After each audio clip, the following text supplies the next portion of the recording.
김경래 최강 시사.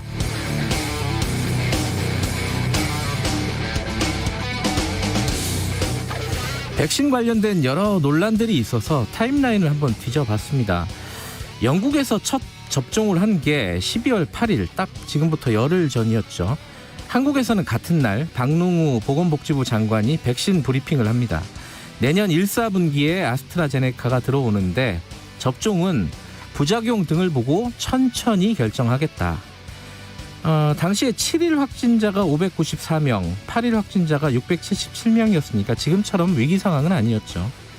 한 달 전인 11월 10일 권준욱 방대본 부본부장은 내년 2, 4분기 이후에 접종을 진행하는 것을, 그러니까 한 3분기쯤 되겠죠, 목표로 한다고 했고, 지난 9월 12일에도 우리나라는 유럽이나 미국 등에 비해서 상황이 좋으니까 신중하게 접근하겠다, 이렇게 밝힌 바가 있습니다.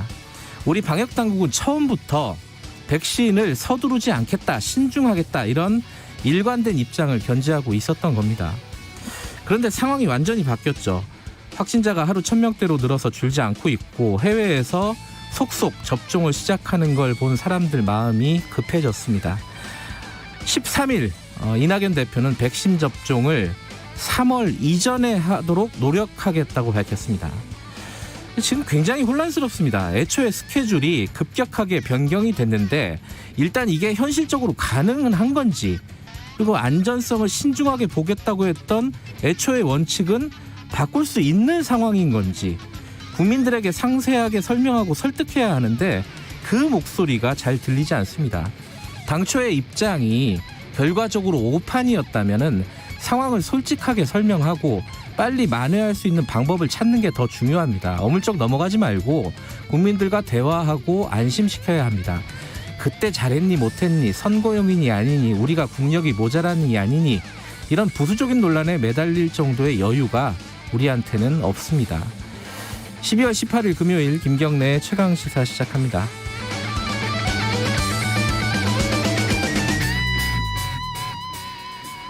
김경래의 최강시사는 유튜브 라이브 열려 있습니다. 실시간 방송 보실 수 있고요. 문자 참여는 샵 9730으로 보내주시면 됩니다. 짧은 문자는 50원, 긴 문자는 100원입니다. 스마트폰 콩 이용하셔도 좋고요.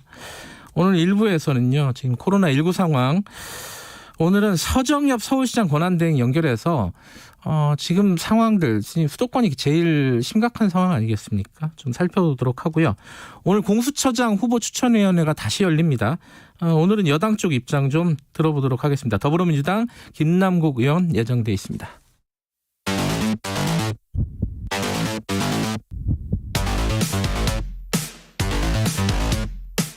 오늘 아침 가장 뜨거운 뉴스 언박싱. 네, 뉴스 언박싱 민동기 기자 나와 있습니다. 안녕하세요. 안녕하십니까. 눈이 지금도 오나요? 지금은 안 오는데요. 밤 사이에 좀 많이 온 것 좀 같습니다. 쌓여 있죠. 네. 약간 이게 출근하시는 분들 밖에 눈이 좀 있다는 거를 고려하시고 나가셔야 될 것 같습니다. 차에 앞에 눈이 얼어서 출근하는 게 힘든 경우가 있죠. 민동기 기자가 오늘 그랬다면서요? 아니, 운전석에 눈이 얼어붙었더라고요. 예. 그래서 녹이느라고 좀 힘들었습니다. 예, 그런 거 빨리 고려하셔가지고 출근 준비 서두르시기 바라겠습니다. 날씨는 그래도 어제보다는 좀 덜 추워요. 네. 그거 하나 좀 낫더라고요. 오늘 출근하는데. 코로나 상황이 잦아들지 않고 있습니다. 어제 병상을 배정받지 못해서 사망한 사건이 생겼어요. 그렇죠? 서울에서 발생을 했는데요. 예.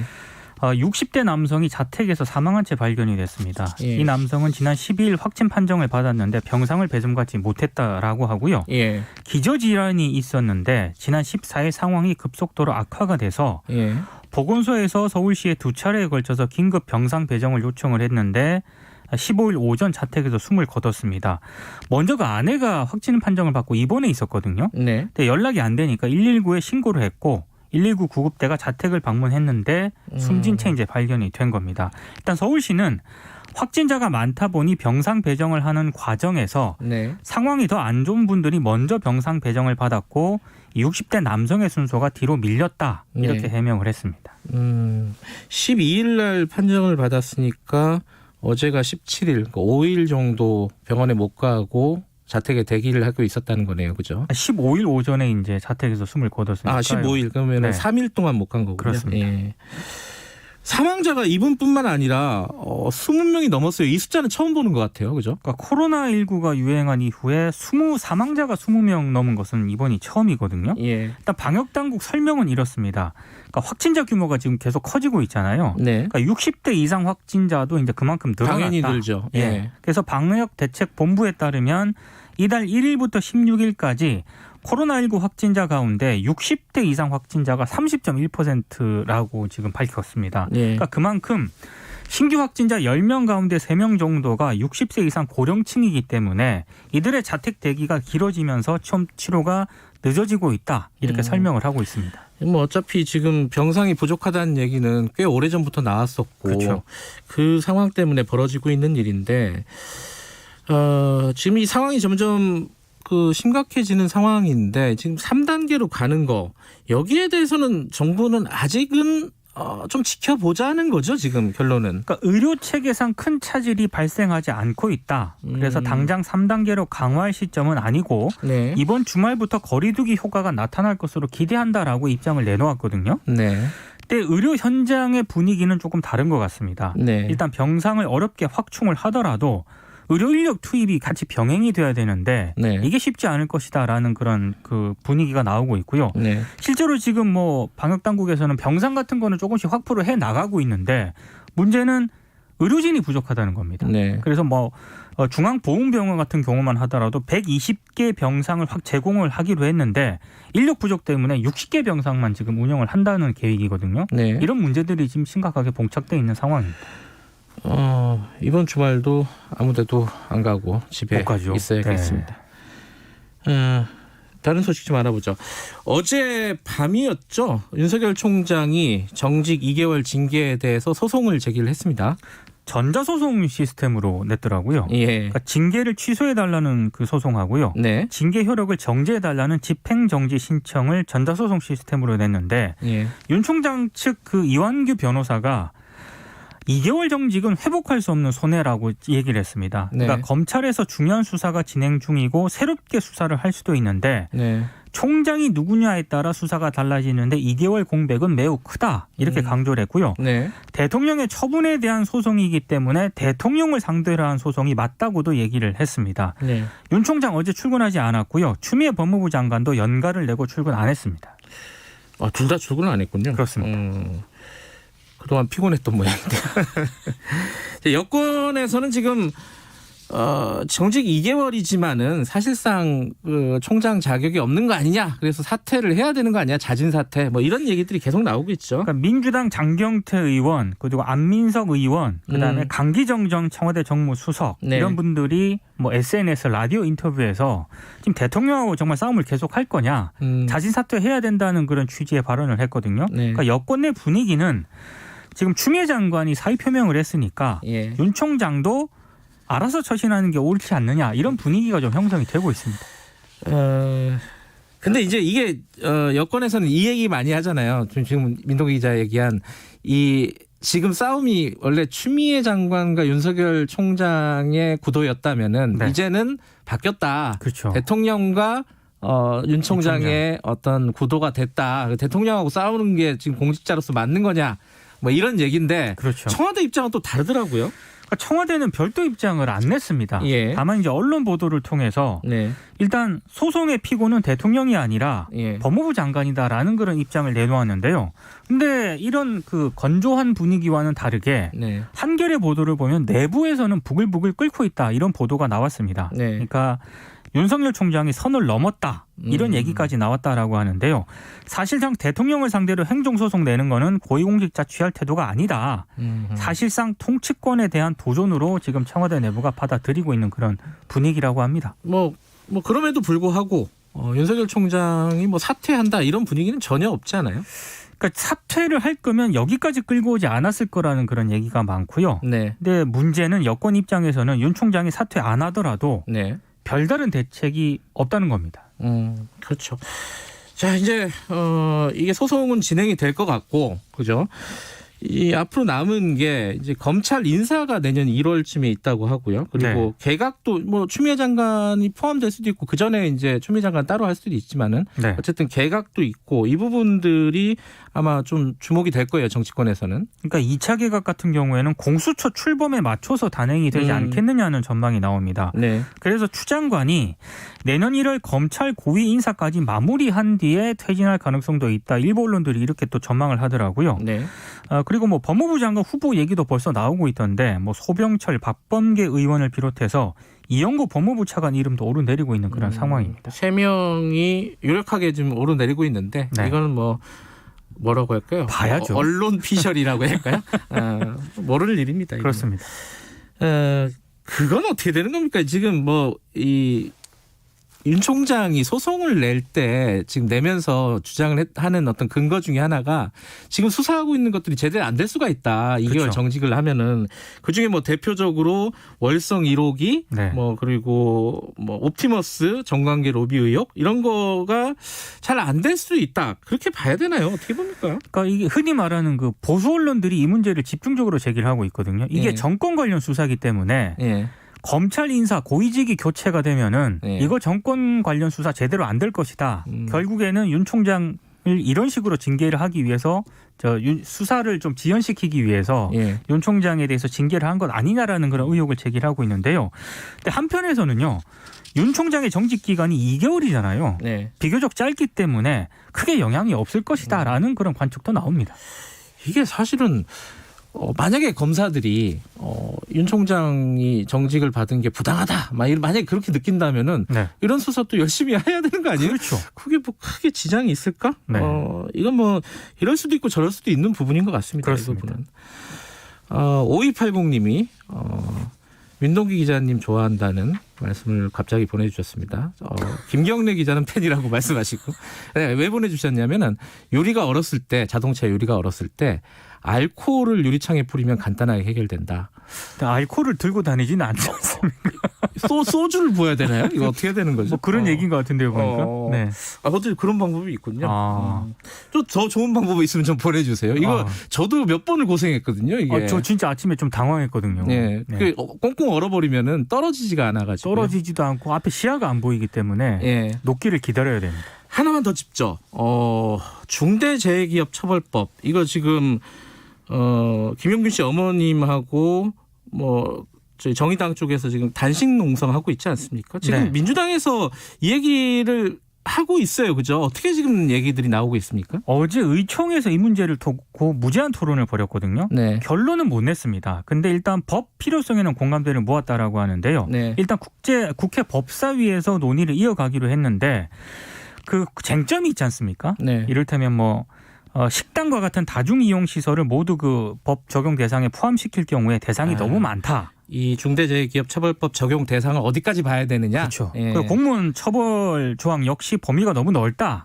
이런 또 의견들이 나왔다라고 하고요. 예. 지금 정의당하고 노동계가 가장 반발하고 있는 50인 미만 사업장 법 적용 4년 유예에 대해서는 네. 특별한 언급은 없었다라고 하는데 예. 일단 정의당하고 노동계 쪽 그 주장과는 일정 부분 좀 이견이 좀 있기 때문에 예. 이 이견을 얼마나 좁히느냐 이게 좀 관건이 될 것 같습니다.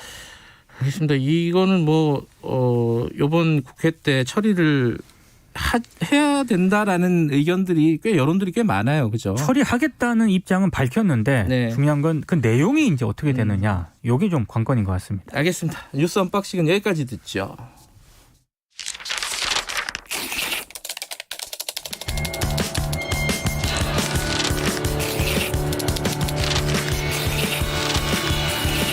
민동기의 저널리즘 M. 네, 저널리즘 오늘은 조두순과 언론 이 주제를 갖고 오셨네요. 이 조두순과 언론 보도 이건 좀 문제가 이미 오래전부터 제기가 됐습니다. 네. 출소하기 전부터 안산시와 주민들이 호소문까지 발표했거든요. 예. 그러니까 제발 허락 없는 주민 촬영이나 인터뷰 하지 말아달라. 음흠. 개인 신상 지역 노출 금지해달라. 이렇게 요구를 했는데 이게 안 지켜졌어요. 사실상. 네. 그리고 지금 다들 언론 보도를 통해 아시겠지만 일부 유튜버들이 법무부 호송차 지붕에 올라가서 막 차도 차고 난리가 났죠. 난리가. 동네 진짜. 가서 막 네. 진짜 난리를 피우지 않았습니까? 30대 유튜버 등 3명을 형사 입건하기로 했는데 언론들이 이 유튜버들을 강하게 비판을 했거든요. 예. 제가 오늘 할 얘기는 그럼 기성 언론은 유튜버들하고 뭐 그냥 많이 다르냐? 별로 안 다른 것 같다. 이 얘기를 좀 하려고 합니다. 그러니까 유튜버들이 이제 조두순 집 앞에서 막 장사진을 치고 네. 뭐 사실 난동에 가까운 난동이었죠. 그런 일들을 벌이고 있는데 이게 사실 이제 그걸 언론들이 비판을 하고 있는데 언론들도 예전에 보면은 어떤 중요한 인물 집 앞에서 장사진을 치고 짜장면 시켜 먹고 그랬던 경우들이 꽤 많거든요, 사실은. 네. 차이가 없다는 말씀이신 건가요, 민덕기 기자? 그러니까 일단 유튜버들이 조두순에 대한 과잉 관심이 어디서 비롯됐느냐? 네. 이게 언론들이 출소 한 달 전부터요. 네. 어마어마한 기사를 쏟아냈거든요. 예. 뭐 조두순 거주지 그리고 지역이 어떤 지역인지 예. 이런 등등의 보도를 쏟아냈는데 정확성 여부도 검증이 된 적이 없습니다. 네. 특히 이제 자극적인 이슈로 좀 소비하는 듯한 보도가 많았는데요. 네. 대표적으로 일단 출소 전 보도가 있습니다. 예. 왜냐하면 이게 JTBC에서 이규현의 스포트라이트라는 그런 보도 프로그램이 있거든요. 예. 여기서 지난 5일 조두순이 돌아온다라는 편을 방송을 했는데 재소자들 인터뷰를 했습니다. 조두순이 좀 이상하다 이런 내용을 보도를 했고 또 한편은 법무부 내 교도소 내 교육이라든가 재발 방지 시스템이 유명무실하다 이런 점을 지적을 했습니다. 네. 근데 상당수 언론이 이 스포트라이트 보도 내용 가운데 선정적인 부분이 있잖아요. 이 부분만 집중적으로 보도를 한 거예요. 어떤 게 있었죠? 조두순이 CCTV 전파 탓하면서 음란 행위 등 이상 행동을 보이고 있다. 이거 중앙일보 보도고요. 예. 그리고 조두순이 보복 대비해서 체력을 키웠다. 전자파의 성적 반응을 보였다. 심지어 어떤 언론은 시간당 팔굽혀펴기를 1000개씩 하고 있다. 저도 그 기사를 봤는데 네. 그게 확인이 안 되는 기사잖아요, 기본적으로. 그러니까 법무부가 반박을 했습니다. 일단 네. 조두순은 독거실에 수용이 됐기 때문에 다른 재소자가 일상생활 목격할 수가 없다. 그래서 재수자 인터뷰를 했다 하더라도 정확하지 않다 이렇게 반박을 했을 정도니까요. 네. 언론들이 너무 앞서가거나 선정적인 보도를 한 셈이 됩니다. 그러니까 이게 보도하기 쉬운 거죠. 막 해도 뭐 반발을 하거나. 조두순이 뭐 반박을 하겠습니까? 예. 어쩌겠습니까? 그러니까 그 출소 전부터 이랬었는데 출소 당일도 또 난리였죠. 출소 당일에는 특히 여러 문제가 있었는데 조두순이 출소하면서 입었던 아웃도어 브랜드가 있거든요. 또 옷이에요. 또 옷입니다. 해당 브랜드 업체에서 이 로고 좀 모자이크 처리해달라라고 요청을 했는데 예. 문제는 너무 많은 쓸데없는 정보들이 이제 나오고 있다는 겁니다. 해당 브랜드가 어떤 제품인지 또 깨알같이 보도를 했고 네. 이 판매 가격이 어떻게 되는지도 또 깨알같이 보도를 했습니다. 아하. 또 여기까지만 하면 좋은데 옛날에 탈옥수 신창원이 입었던 브랜드가 이탈리아 명품이었다. 그리고 뭐 최순실 씨 신발 브랜드가 뭐였다. N번방 조주빈이 포토라인에 섰을 때 입었던 로고가 어떤 것이다. 줄줄이 그냥 리스트가 나오기 시작을 한 겁니다. 이걸 어뷰징이라 그러죠. 그렇죠. 대표적인 어부징이라고 예. 생각을 합니다. 근데 이 와중에 그 조국 장관하고 조두순 얘기가 이렇게 묶여서 나오는 기사들을 봤어요. 이건 뭐예요, 이게? 이 위키트리 보도인데요. 예. 지난 14일 조국 전 장관이 페이스북에 조두순의 12년형의 원인은 검사의 실수에 있다라는 글을 썼고요. 네.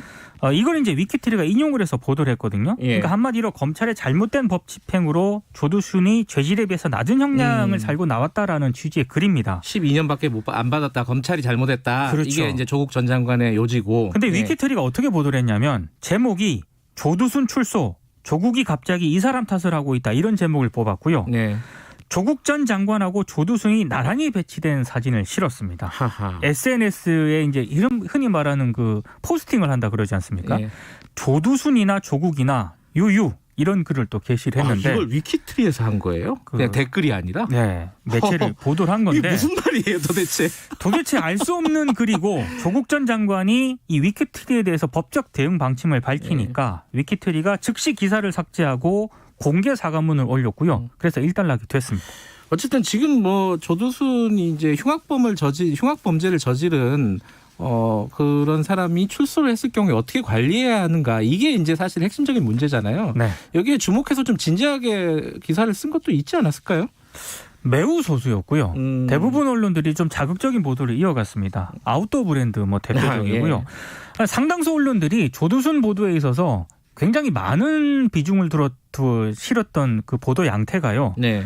조두순 한 명을 괴물로 만드는 식의 그렇죠. 보도가 많았습니다. 예. 근데 우리 언론이 명심해야 될 게 조두순 한 명 괴물로 만든다고 아동 성범죄가 사라지는 게 아니거든요. 그러니까 이런 부분에 대해서 언론이 좀 고민을 해야 되는데 지난 12년 동안 뭐 정치권, 정부, 언론 모두 별로 고민을 안 한 것 같습니다. 뭐 12년뿐만 아니라 민동기 기자는 한 20년 동안 이런 얘기 했을 텐데 전혀 달라진 게 없는 거죠. 좀 이게 허탈한 생각이 듭니다. 이런 사건이 있을 때마다. 그렇습니다. 그렇죠? 자, 그건 그렇고 앞에 유리창이 얼었을 때는 네. 워셔액을 알코올성으로 바꾸면은 괜찮다 이런 말을 8396이 알코올성 워셔액도 있습니다. 요즘은 그렇게 나온대요. 예. 그리고 저녁에 앞유리창에 라면 박스를 펼쳐 놓으시라는 공하나 유관남이 생활의 지혜를 보내주셨습니다. 네, 유용한 정보들이 네, 많은 것 같습니다. 감사합니다. 고맙습니다. 여기까지 드릴게요. 고맙습니다. 고맙습니다. 민동기 기자였고요. 지금 시각은 7시 41분 향해 가고 있습니다. 출근길 날씨 정보입니다. 중부지방은 눈길과 빙판길을 주의하셔야겠습니다. 밤사이 서울 등 중북부 지역을 중심으로 눈이 왔고 지금은 경기 남부와 강원 영서 남부, 충청도에 눈이 오고 있습니다. 차츰 전북 북부와 경북 북부로도 확대되겠고요. 낮까지 곳곳에 1cm 안팎의 눈이 내려 쌓일 전망입니다. 지금은 어제보다 기온이 2도에서 10도가량 높고 낮 기온도 어제보다 1, 2도가량 오르겠지만 늦은 오후부터는 찬바람이 강하게 불겠습니다. 오늘은 출근길보다 퇴근길이 더 추우니까요. 옷차림을 따뜻하게 하시기 바랍니다. 현재 서울의 기온은 영하 2도입니다. 날씨 정보 송소진입니다. 이어서 이 시각 교통 상황을 KBS 교통정보센터 김한나 씨가 전해드립니다. 네, 밤사이 중부지방에 눈이 내리면서 도로가 많이 미끄럽습니다. 오늘은 무조건 천천히 안전하게 간다는 마음가짐부터 가지셔야겠는데요. 고속도로 위에도 사고가 많습니다. 서해안고속도로 서울 방향 서서울요금소 5차로에서 승용차 관련 사고를 처리하고 있으니 조심하시기 바랍니다. 평택제천고속도로는 평택 쪽으로 제천분기점 1차로에서 대형 화물차 관련 사고 처리하고 있습니다. KBS 교통정보센터였습니다. 최강 시사.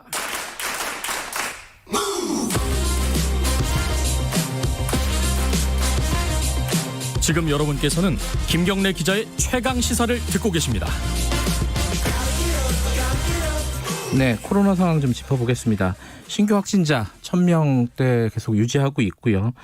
서울시가 지금 400명을 넘었습니다. 이게 이제 수도권이 가장 지금 심각한 상황이라고 하는데 서울시 대책 좀 들어보도록 하겠습니다. 서정협 서울시장 권한대행 연결돼 있습니다. 대행님 안녕하세요. 예, 안녕하십니까. 서울시장 권한대행입니다. 네. 지금 어제 그 병상을 확보하지 못해서 대기하고 있다가 숨진 분도 서울이잖아요. 그죠? 네, 그렇습니다. 그리고 400명을 넘었고요. 확진자가. 이게 네네네. 이제 서울 시민뿐만 아니라 이제 서울이 이제 우리나라를 뭐 대표하는 곳 아니겠습니까? 서울시의 상황이 지금 좀 심상치 않다. 이런 얘기들이 많이 나오고 있는데 현장에서는 지금 어느 정도로 보고 계십니까? 예, 코로나19 발생 이후에 네. 정말로 가장 엄중한 상황이다. 정말 절체절명의 위기 상황이라고 생각을 하고 있습니다. 네. 오늘 0시 기준이죠. 그러니까 예. 어제도 지금 398명이 나왔고요. 예. 그저께는 424명 네. 이렇게 해서 지금 뭐 400명대를 오르내리고 있고요. 네. 사망자도 지금 12월 들어서 좀 늘고 있는 추세입니다. 네. 그래서 문제는 이제 이 상황에서 이렇게 끝이 나면 좋은데 지금 이 위기가 과연 정점이냐 네. 그렇지도 않을 수도 있다는 점이 참 문제고요. 예. 이게 정말 지금은 방역의 속도가 이 코로나 확산 속도를 따라잡지 못하는 추세이기 때문에 하여튼 이 확산세를 빨리 꺾어야 된다는 그런 생각을 갖고 있습니다. 지금 이제 3단계로 빨리 올려야 되는 거 아니냐라는 전문가들의 의견도 있고요. 네. 저희들 지금 청취자분들도 그런 문자를 좀 보내주고 계시거든요. 예를 들어 백승현 님도 3단계 가야 하는 거 아니냐. 얼마나 더 가야 의료 시스템이 붕괴되는 건가요. 뭐 이런 걱정을 보내주셨습니다. 네네. 3단계 얘기는 지금 서울시에서는 어떻게 지금 얘기가 되고 있습니까?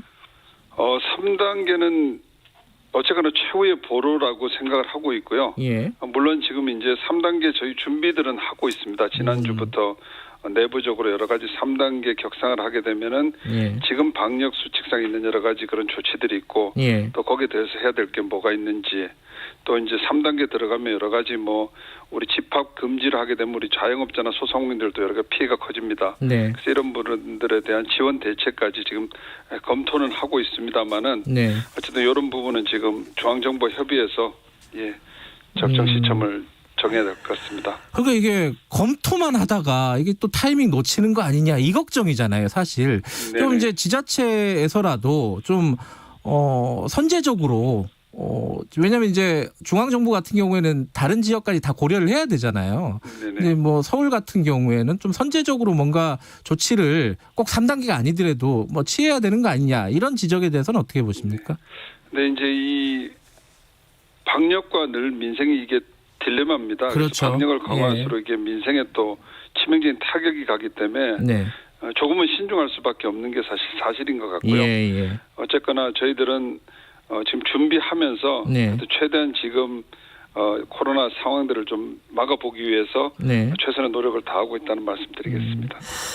그러니까 예컨대 경기도 같은 경우에요. 이재명 지사가 중앙정부에 이제 3단계를 요청을 했고요. 네네. 3단계가 아까 이제 최후의 보루라고 말씀을 하셨는데 네. 이재명 지사 얘기는 3단계는 완전 봉쇄는 아니지 않느냐. 네. 이 얘기예요. 그래서 3단계로 올리는 게 지금은 타당한 거 아니냐라는 요청을 했고 그다음에 5인 이상 사적 모임을 금지하는 그런 행정명령도 검토를 하고 있다는 겁니다. 네네. 이게 좀 약간 이제 선제적인 어떤 조치를 취하겠다라는 의지 같은데 그러니까 그 부분이 좀 아쉬운 부분 아니냐. 예전에 이제 박원순 시장 계셨을 때 박원순 시장이 그런 거를 참 이렇게 선제적으로 굉장히 많이 제안을 하고 실천하고 그랬던 경험들이 있지 않았습니까? 네네. 그런 공백이 아니냐 이런 걱정들을 일부에서는 하는 것 같아요. 어떻게 네네. 보세요? 말씀드린 대로 이제 3단계 조치를 하게 되면은 네, 뭐 여러 가지 이제 거기다 플러스 알파 조치를 하게 될 겁니다. 네, 근데 여러 가지 그런 조치들에 대해서는 이게 사실상 이제 그 수준이 정말 그 일상을 중단시키는 그런 봉쇄 수준까지도 갈 수도 있고요. 네, 그런 이제 3단계 수준을 어떻게 정하느냐에 달려 있고 지금 사실 중대본이나 우리 수도권 지자체들이 함께 고민하고 있는 내용도 그런 내용들을 다 포함해서 네. 3단계를 어느 시점에 또 3단계를 가더라도 그 수위를 어느 정도로 이런 부분까지 함께 네. 고민을 하고 있습니다. 지금 아까 병상을 기다리다가 숨진 분이 서울 분이잖아요. 네네. 서울에 지금 병상 확보 이 방안들은 조금 구체적으로 진행이 되고 있습니까? 예, 서울의 뭐 병상 상황을 간단히 좀 말씀드리면요. 네, 지금 병상 가동률이 한 82.7% 되고요. 네, 그다음에 이제 가장 심각한 우리가 중증 환자 전담 치료 병상입니다. 중환자 병상이 늘 부족한데 계속 늘어가고 있습니다만은 지금 86개 중에서 85개는 사용 중이고 하나가 남은 상태입니다. 예.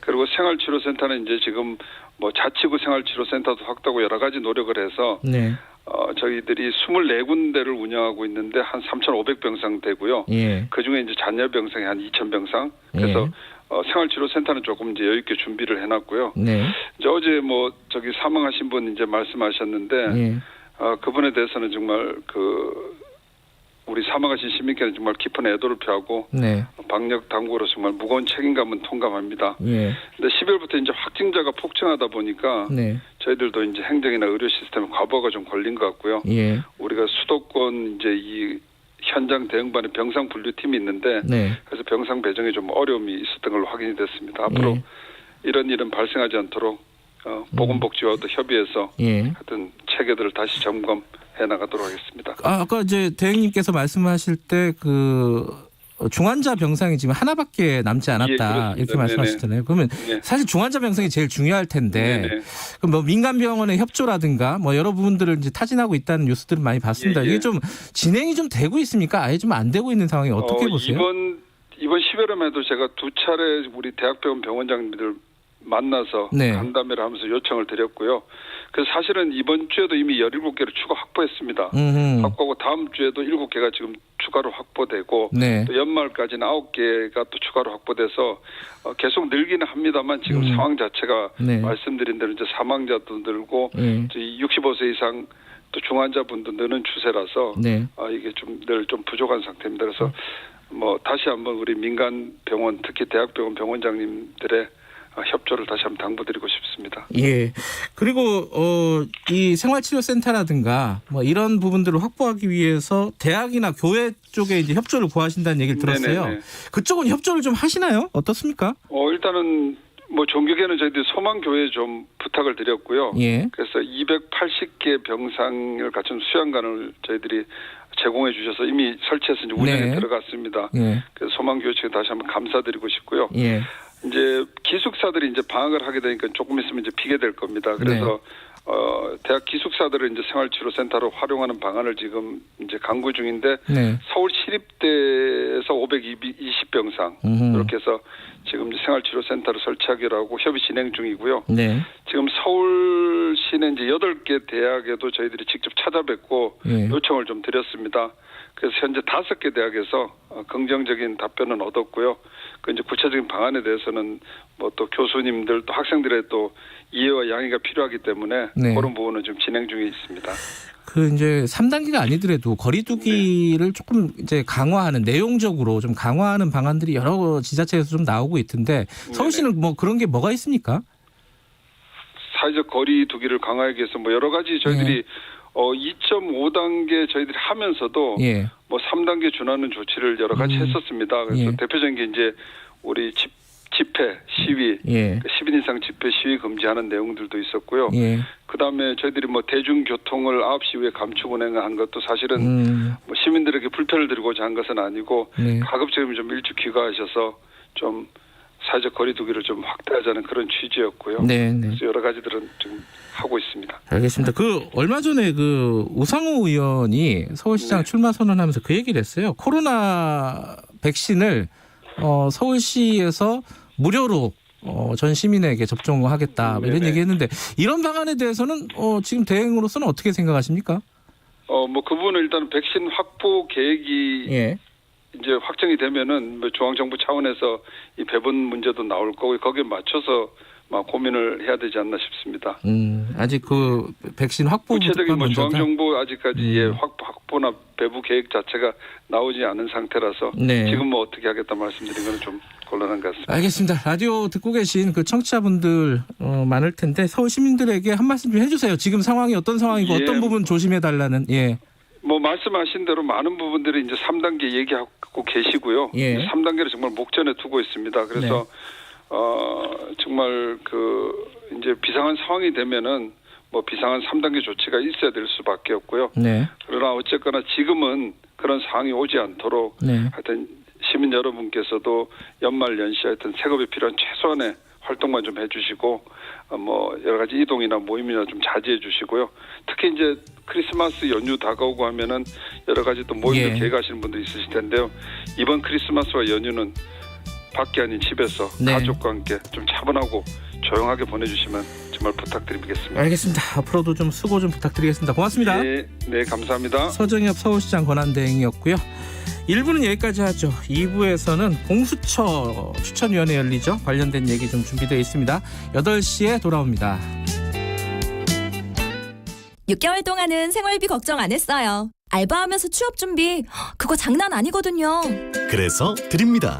팔로우 유어 드림. 저소득 구직자, 청년 신규 실업자 등 취업 취약계층 대상으로 취업 지원과 소득 지원을 한 번에 2021년 1월 1일 국민 취업 지원 제도를 확인하세요. 어렵게만 느껴졌던 공공기관 입찰을 중소벤처기업부가 지원합니다. 기술만 있는 회사가 큰 공장이 있는 회사와 힘을 합치고 기존 제품은 대기업 신기술로 더 스마트해지고 중소기업이 대기업과 손잡고 만든 제품으로 공공기관 입찰 참여가 쉬워집니다. 대기업과 중소기업이 동반 성장하는 공공조달 상생협력 지원 제도를 만나보세요. 디지털 경제로의 대전환 스마트 대한민국 중소벤처기업부가 만들어갑니다. 고장난 TV를 어떻게 버리지? 새 TV 사면서 수거해달라고 했어. 그럼 전자레인지는? 1599-0903 전화해서 무상 방문 수거 서비스 신청했지? 폐가전제품 분리배출 어려우셨죠? 재활용하면 자원이 되는 폐가전제품. 이제 1599-0903으로 무상 방문 수거 서비스 신청하세요. 버려지는 가전제품이 소중한 자원이 됩니다. 1599-0903 1599-0903. 이 캠페인은 그린 뉴딜을 선도하는 환경부와 한국환경공단이 함께합니다. 말 같은 말.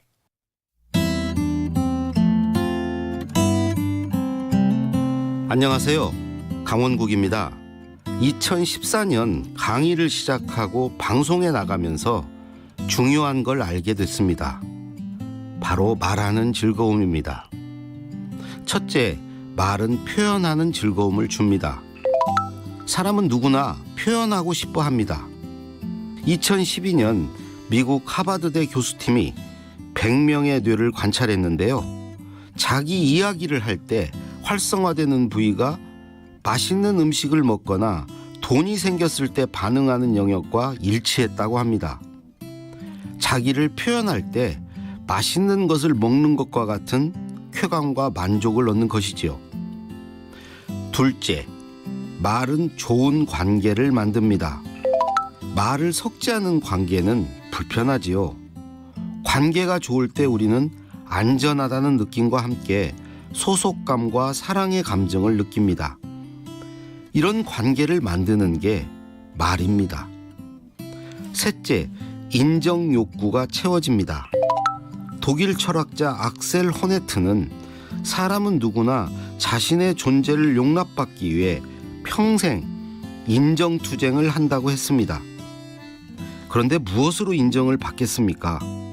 자신의 생각과 감정이 담기는 말, 그러니까 나 자체인 내 말에 대한 평가가 진정한 인정 아닐까요?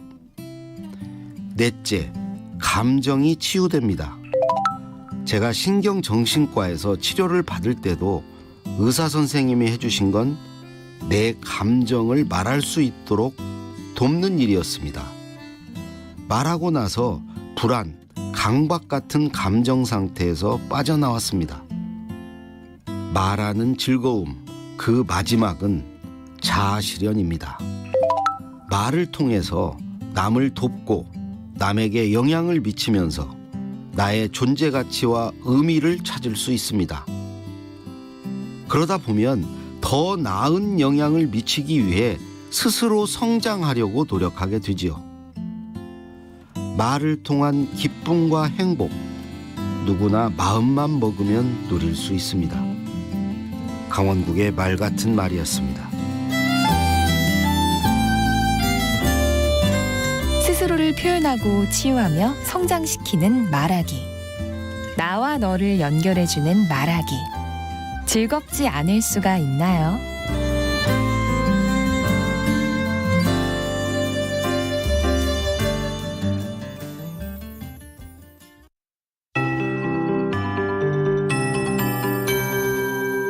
KBS 58분 날씨. 중부지방은 내린 눈이 얼어붙어 도로가 미끄러운 곳이 많습니다. 각별히 주의하시기 바랍니다.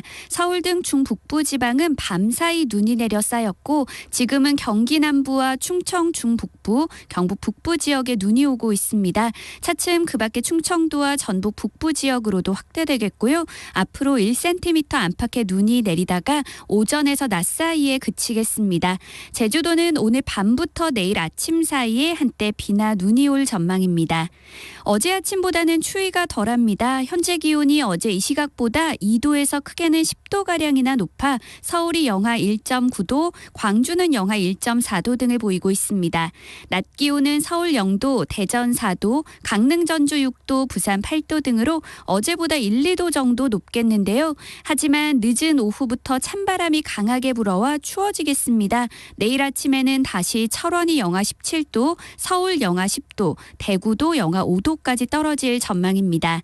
때문에 중부지방은 오늘 낮 동안 눈이 녹았다가 밤에 다시 얼면서 내일 아침에도 빙판을 이루는 곳이 있을 것으로 예상돼 교통안전에 계속해서 주의를 하셔야겠습니다. 현재 서울의 기온은 영하 1.9도, 습도는 74%입니다. 송소진입니다.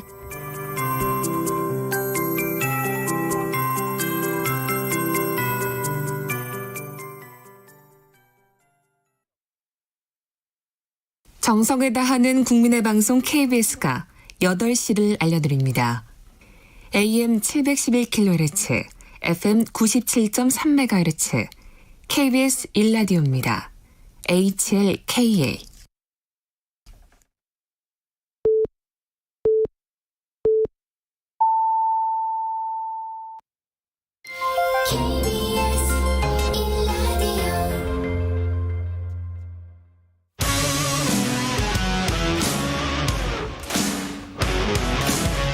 뉴스타파 기자 김경래 최강 시사.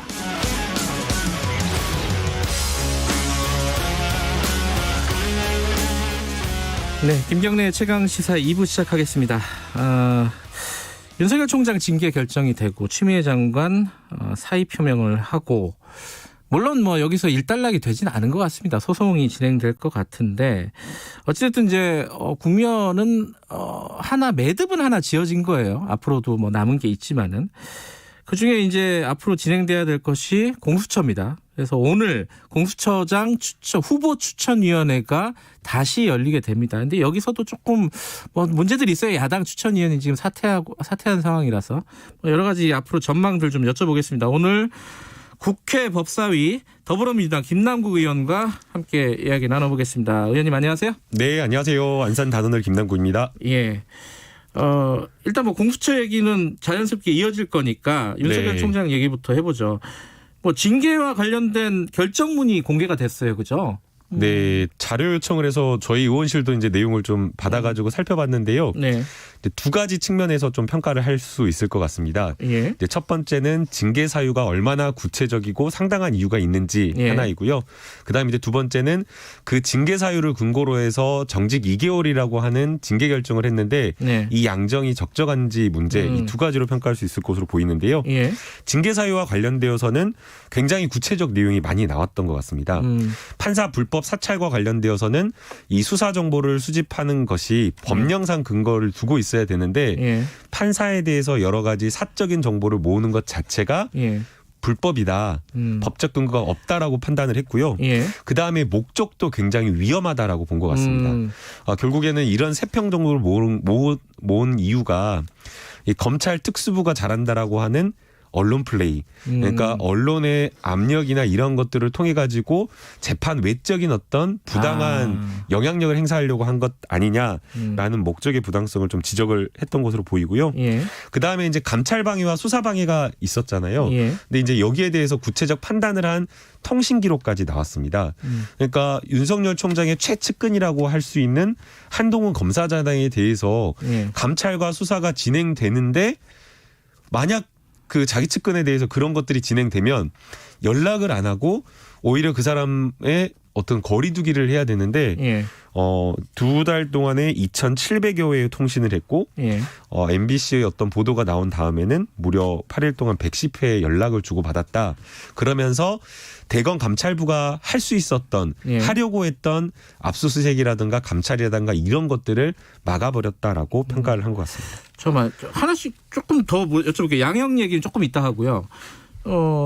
그 판사 정보 수집한 거는 이게 그 얘기에 있잖아요. 그 사법농단 사건 수사하는 과정에서 나온 정보를 이용했다. 거기에 확인이 된 거예요? 이제 강하게 아마 추정을 하고 있는 것으로 보이는데요. 정도? 왜냐하면 이제 내용을 보게 되면 해당 구체적 사실을 다른 어디에서도 확인할 수가 없는 정보인데 똑같은 정보가 그대로 가 있기 때문에 예. 이 무리하게 법관 리스트라고 하는 그 블랙리스트의 증거를 거기에 좀 제공해가지고 사용하게 한 것 아닌가 이렇게 지금 보고 있는 것 같습니다. 그 부분은 추후라도 좀 확인해야 될 것 같은데 이거는 뭐 단순히 세평이 아니라 다른 수사의 정보를 이용을 했다고 한다면은 이제 그 부분은 나중에 추후적으로도 명확하게 좀 확인이 돼야 될 부분인 것 같고, 두 번째 아까 통신기록 얘기하셨는데 8일 동안에 110회? 그러면은 하루에 서너 차례 이 정도 통화를 한 거잖아요. 이게 좀 상식적으로는 잘 이해가 안 돼. 이게 서로 부서 물론 이제 총장이고 부하 아니죠. 이때는 발령이 나 있었기 때문에 다른 곳으로 배치되어 있었던 걸 생각하면 이례적으로 더 통화량이 늘어난 거고요. 그다음에 2달 동안 2월부터 4월까지 한 예. 2달 반 동안 2,700여 회의 통신을 했다라고 하는 것. 이게 뭐 문자나 이거 카톡을 다 포함한 거겠죠. 예, 포함을 했다라고 하더라도 한 사람하고 이렇게까지.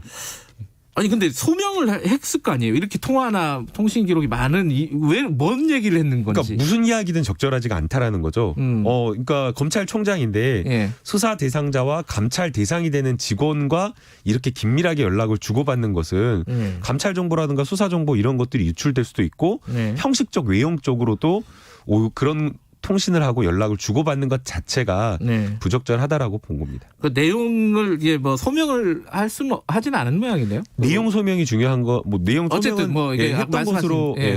소명은 했던 것으로 보이고요. 사적인 통화였다. 그거는 잘 모르겠습니다. 그러나 이제 아직 나오진 않았고. 예, 지금 여기에 대해서는 그런 부분까지 평가는 하지 않고 있지만 어쨌든 그러한 것 연락 자체가 불법하다. 좀 그렇게 본 것 같습니다. 친하긴 친한 모양이네요. 한동훈 검사하고. 저도 이렇게까지 통화를 한 사람이 있나 한번 생각을 해봤는데 없는 것 같은데.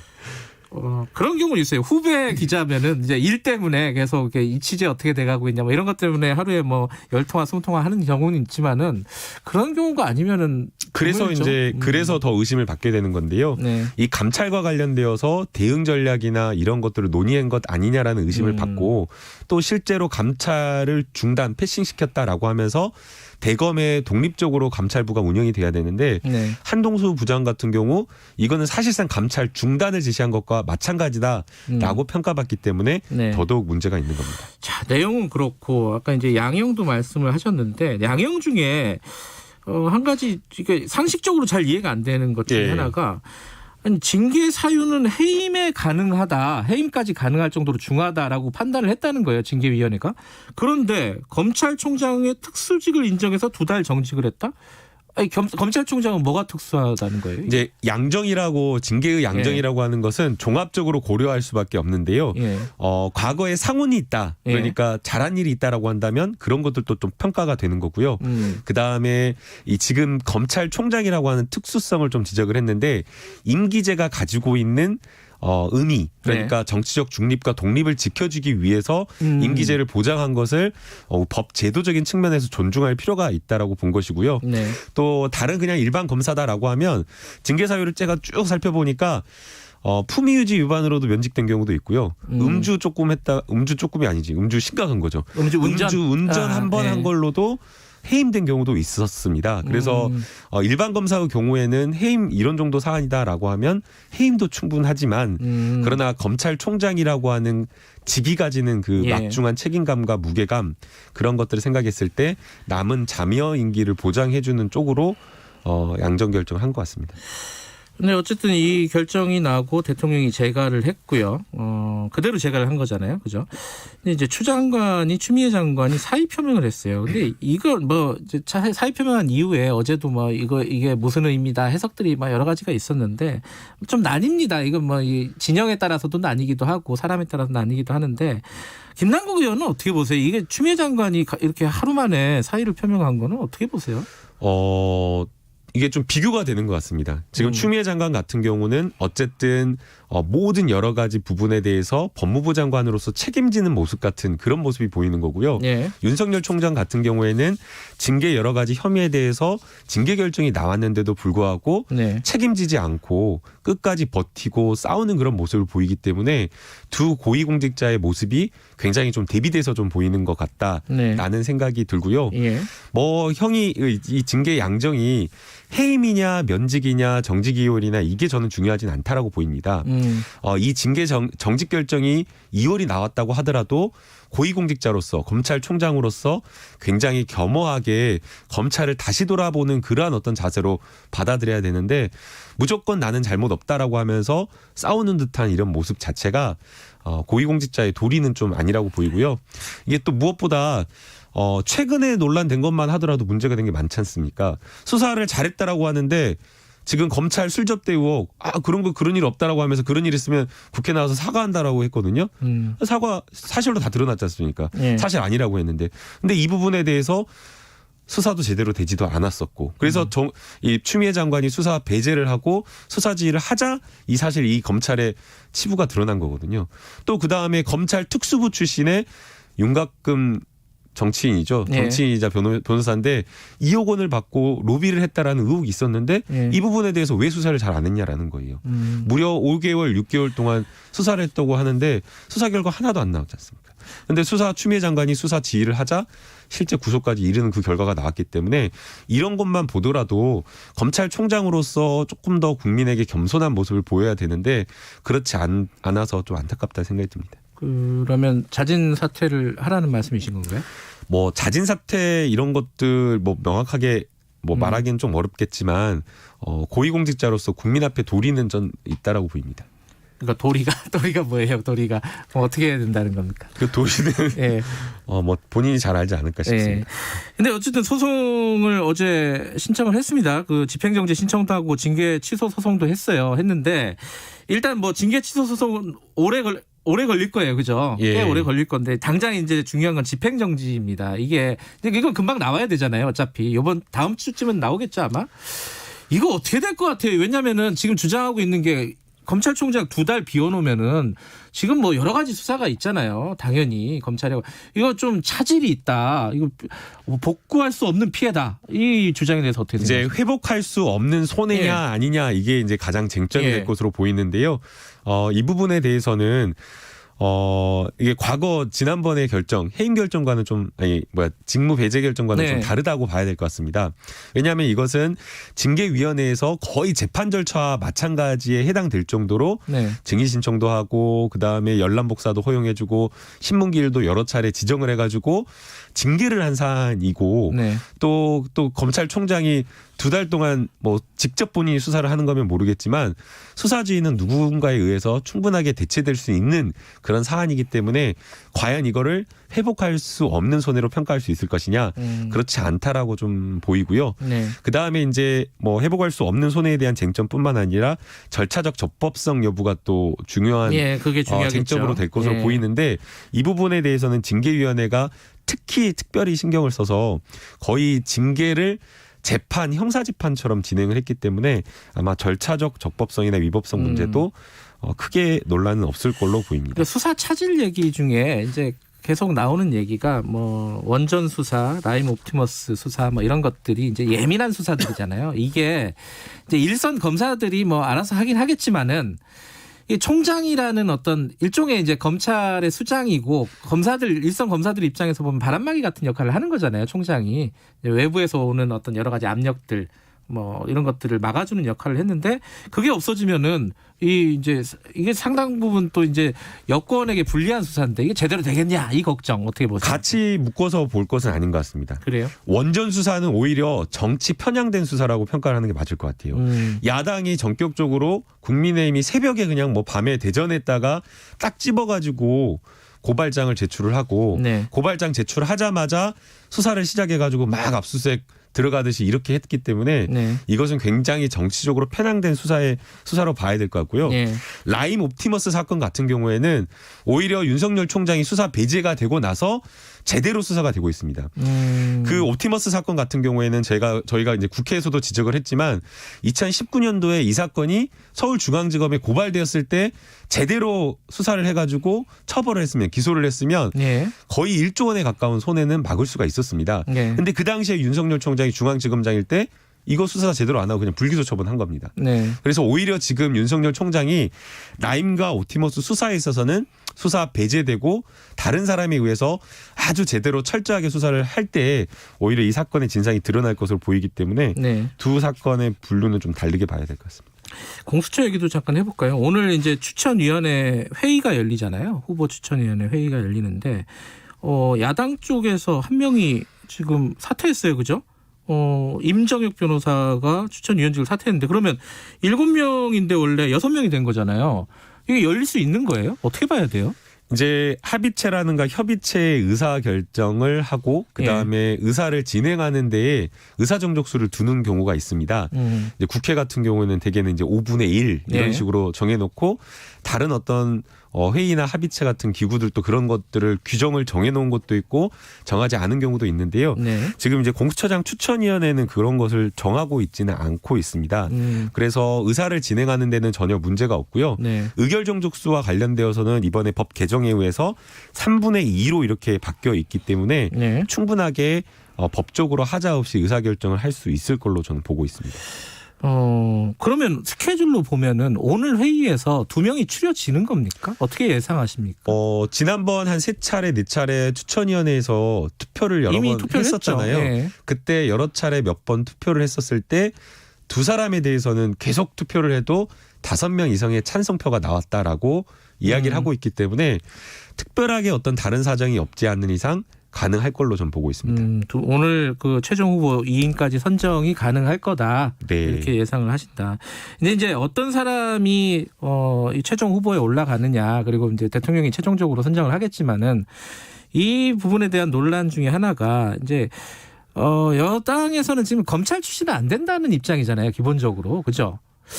근데 이제 반대쪽에서는 뭐라고 얘기들을 하냐면, 많이 들으셨겠지만은, 아니, 수사를 안 해본 사람이 어떻게 이런 중요한 공수처 처장을 맡느냐, 이 부분은 어떻게 보십니까? 우선은 예. 공수처장이 직접 막 수사하는 게 아니고요. 뭐 그건 그렇겠죠. 수사 지휘를 하는 것이고 네. 이제 공수처의 수사 검사들이 이제 직접 수사를 하게 됩니다. 네. 오히려 공수처장의 역할이라고 하는 것은 네.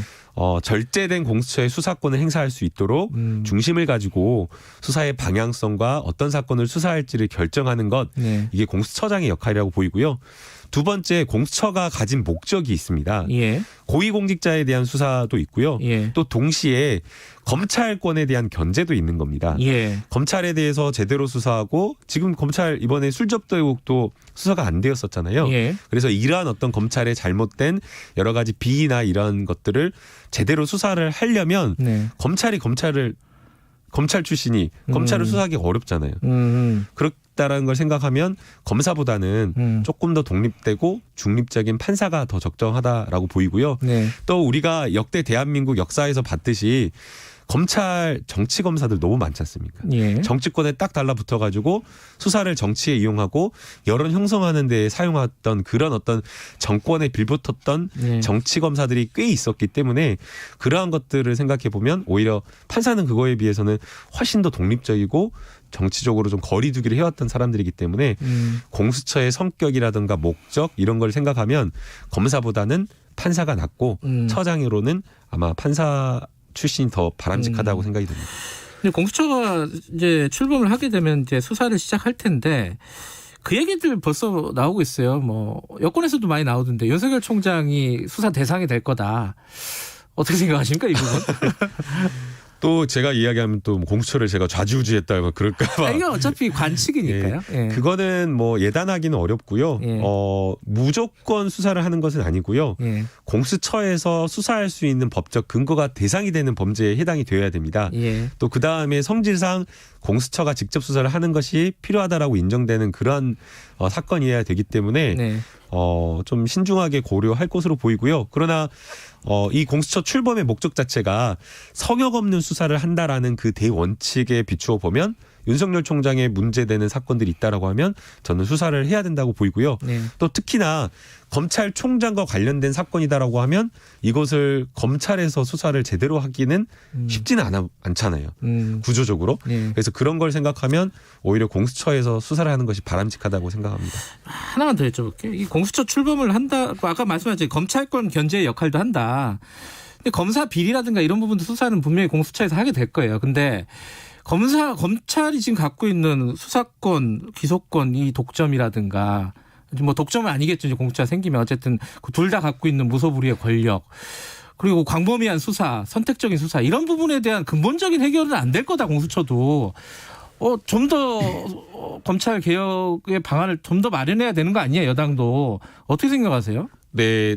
당장 이제 저희도 그런 부분에 대한 고민을 하고 있고요. 네. 그래서 이제 기소와 수사를 궁극적으로 분리하는 그 로드맵을 만들어가는 게 매우 중요하다고 보입니다.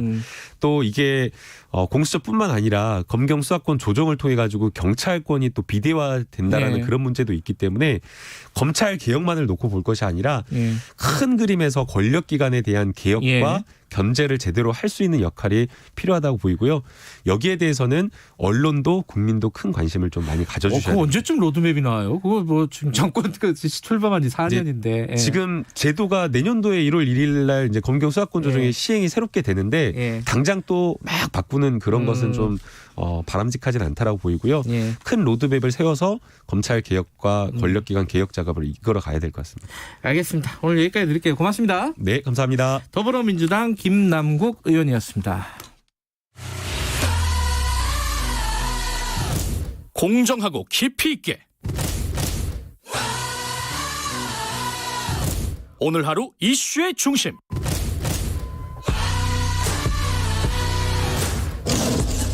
김경래의 최강 시사.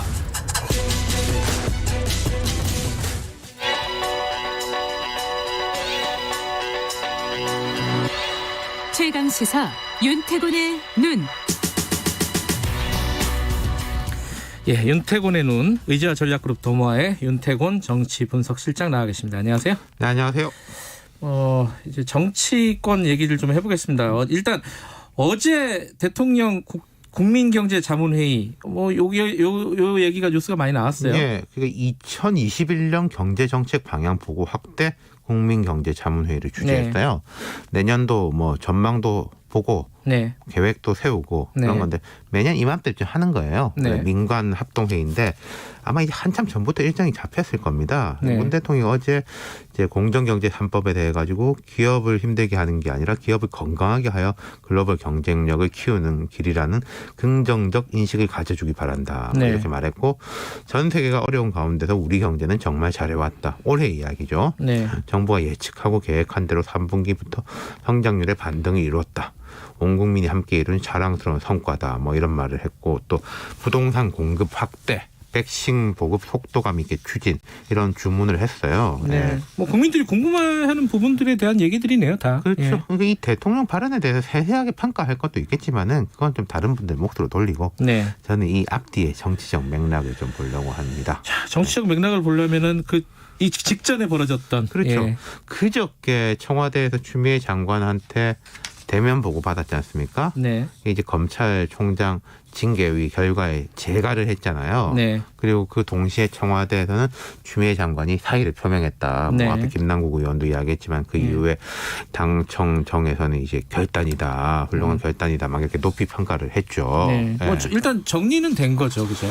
근데 이제 그렇죠. 그러니까 물론 청와대는 대통령이 재량 없이 재가했다. 예. 이렇게 설명했습니다. 즉 윤 총장 징계에는 대통령의 의중이 전혀 포함되지 않았다. 이런 논리입니다. 근데 이게요.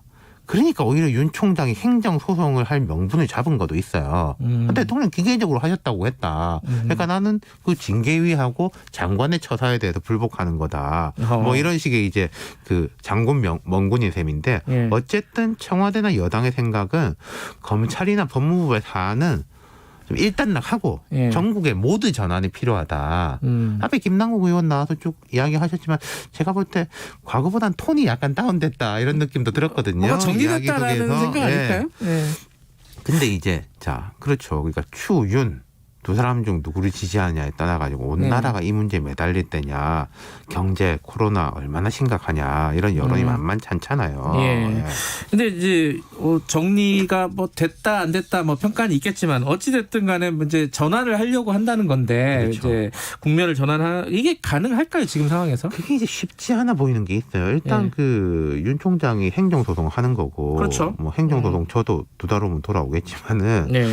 민주당 의원들 다수가 윤 총장 자진 사퇴하라 뭐 이런 이야기를 하는데 하겠어요? 안 한다는 거잖아요 지금. 그렇죠. 안 하겠죠. 할 것 같았으면 벌써 했겠죠. 예. 그리고 이제 정치 일정들이 쭉 있는 게 이제 공수처장 후보 다시 추천해야 되고 네. 두 사람 추천하면 그중에 한 사람을 대통령이 이렇게 지목을 하고 그 사람에 대해서 인사청문회를 하고 그다음 공수처 인사위원회에서 차장 검사 한 20몇 명 되죠. 선임해야 하고 여기서도 여야가 부딪힐 일들이 많을 거예요. 예. 공수처는 검찰하고 연관도가 매우 높은 거 아니겠습니까? 아마 이게 다른 일이 아니잖아요. 사실은 예. 한 덩어리. 수사관 선정에서도 아마 말이 나올 거예요. 그렇죠. 아마.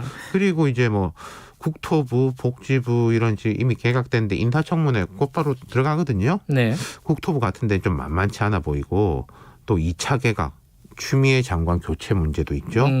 그리고 1월이면은 검찰 정기 인사인데 지금 윤 총장 편을 들었던 걸로 이렇게 해석되는 대검 차장, 뭐 고검장, 주요 지검장 인사 어떻게 할 거냐. 아하. 그리고 이제 또 편가르기를 제가 해본다면은 추 장관 편에 선 검사장 숫자는 한 4-5명밖에 안 되지 않습니까? 예. 그럼 이 사람들이 이제 주요 포스트로 가느냐. 예. 총장이야 외부에서 투입할 수도 있는데 검사장을 그러기는 어렵거든요. 예. 이런 이제 인화성 높은 이벤트들이 줄줄이 있다는 거죠. 근데 추미애 장관이 이 인사까지 하고 나가려나요? 글쎄요. 뭐 그거는 뭐 제가 알 수 없습니다만 근데 시기적으로 볼 때 예. 그럼 법무부 장관을 내일 모레 그 후보자를 지명한다고 해도 그 사람 청문회 해야 되고 청문회 다 끝나야 되잖아요. 예. 그렇다면은 그 세 사람이 할 수 있느냐? 물론 차관이 대행을 하면서 할 수도 있습니다만은 그리고 역대로 볼 때 뭐 이상한 일이 있지 않는 이상 장관은 사의를 표명하더라도 후임자가 올 때까지 자리 지킵니다. 그렇겠죠. 원래. 예. 자, 그러면 이제 지금 말씀하신 그 인화성 높은 이벤트들 이 와중에 사실 선거 국면으로 들어가는 거 아니에요? 그렇죠. 정치적으로 연말 보면? 연시까지 제가 이제 말씀드린 쭉 이런 이벤트들이 있고 그러면 예. 이제 한두 달 지나고 예. 그럼 서울시장, 부산시장 후보 경선 그리고 끝나면 또 선거 이러잖아요. 네. 그러니까 이런 정치적인 그 뭐랄까 텐션이랄까 긴장감이 계속 낮아지기가 어려운 상황이다. 예. 시기적으로 볼 때. 다만 예. 코로나 문제가 워낙 심각하니까 네. 야당이라든지 이런 쪽에서 이런 좀 정쟁적인 사안을 계속 들고 나오면 역풍을 맞을 수 있을 겁니다. 그렇겠죠. 그런 소지는 있어요. 예. 근데 그러려면은 정부 여당이 민생 분야에서 좋은 점수를 받아야 된다는 거예요. 부동산 문제나 코로나 대응. 근데 요새 코로나 대응에 대한 여론이 분명히 예전하고는 다릅니다. 예전엔 절대적이었다면 지금은 그렇죠. 지금 약간 논쟁적인 예. 면이 예. 있는 거죠. 더 안 좋아질 수도 있는 거고요. 지금보다. 그렇죠. 상황이 지금 안 잡히고 예. 있는 상황이니까. 그렇죠. 그러니까 이런 좀 민생적인 부분에서 여권이 득점을 못 한다면은 앞에 짚어본 인화성 높은 정치 이벤트들은 더 주목을 받을 거다. 그러니까 정부 여당은 지금 현재 코로나하고 부동산이란 민생의 과제, 윤석열 징계 이후에 쭉 배치되는 앞서 짚어봤던 정치적 과제 두 개를 동시에 수행해야 되는 거거든요. 네. 근데요. 정치 과제가 잘 풀린다고 해가지고 민생이 잘 풀리냐? 그건 아닙니다. 그렇죠. 좀 약간 분리된 느낌이 네. 있죠. 근데 예. 민생 과제가 잘 풀리면은 정치 과제는 무조건 도움됩니다. 그것도 희한하네요. 힘이 붙으니까요. 민생 과제 잘 풀리면은. 네. 네. 그러니까 검찰 개혁한다고 코로나 해결되냐? 그건 아니죠. 그런 이야기 나올 수 있지 않습니까? 근데 코로나 해결되면 정부에 힘 실어주자라는 식으로는 연결될 수 있다는 거죠. 그러면은 정부 여당이 판단할 수 있어요. 뭐가 진짜 중요하고 힘을 실어야 하는지를. 코로나 관련된 여론은 백신이 앞으로 좀 중요할 것 같아요, 그죠? 그렇죠. 문제가. 그거에 대해 가지고 뭐 오늘 오전에 또 뭐 정부 발표 브리핑이 있대요. 있다고 예. 하니까 한번 지켜보죠. 알겠습니다. 윤태곤의 눈이었습니다. 고맙습니다. 감사합니다. 김경래 최강에서 2분 여기까지고요. 잠시 후 3부에서는 여의도 신호등 준비되어 있고요. 그리고 소상공인들 지금 임대료 인하 문제 이런 문제들이 지금 나오고 있지 않습니까? 직접 얘기를 좀 들어보도록 하겠습니다. 일부 지역국에서는 해당 지역 방송 보내드립니다.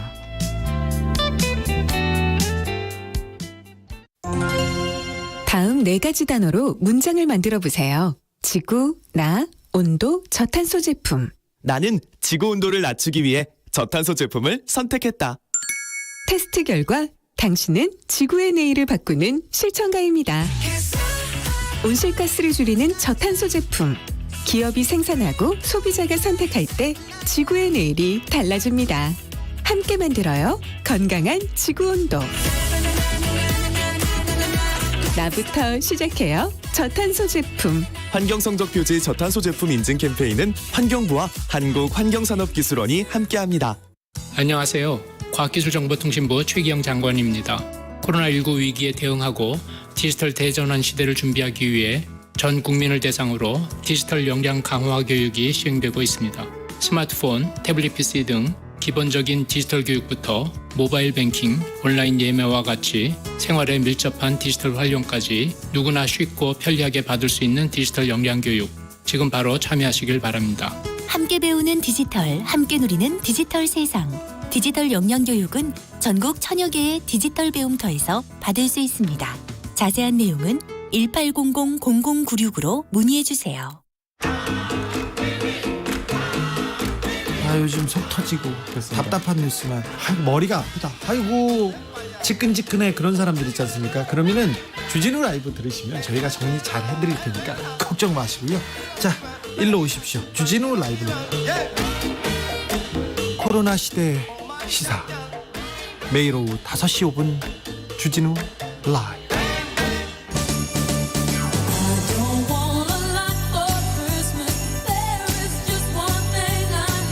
듣고 또 들어도 설레는 이 캐롤처럼 듣고 또 들어도 설레는 시사 프로그램이 있습니다.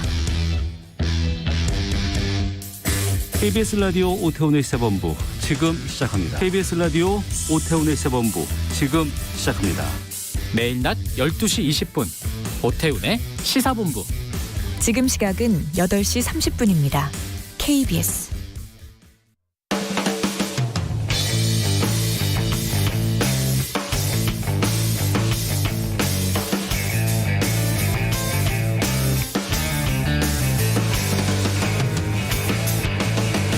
김경래의 최강 시사.